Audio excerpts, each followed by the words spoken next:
The president uses the same language that a toddler uses, but you can bend the language, shift it, and morph it to mean something way bigger than it was intended to mean. That's what National Youth Poet Laureate Salome Agbaraji calls the elasticity of language, what she loves about poetry.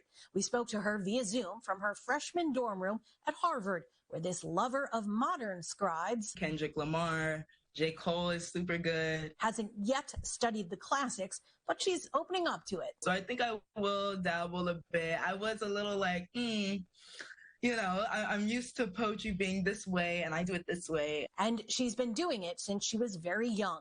First reciting raps for friends and family, then at local poetry shows. She lights up talking about language and her home. One of my most popular poems is called Pretty Places of LA. And it's me just celebrating the diversity and like the vibrancy of the Los Angeles area. Definitely not like that sweet little old lady with only 6 teeth but still smiled at me anyway like I was her own granddaughter.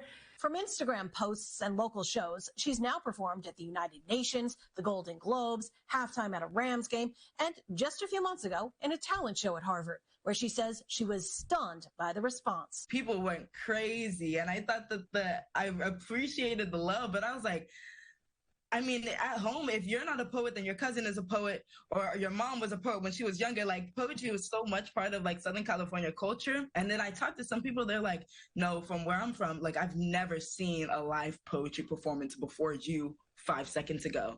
As National Youth Poet Laureate until next spring, she'll perform all over the country, exposing more people to poetry and the way she uses it to advocate for social justice and educational equity.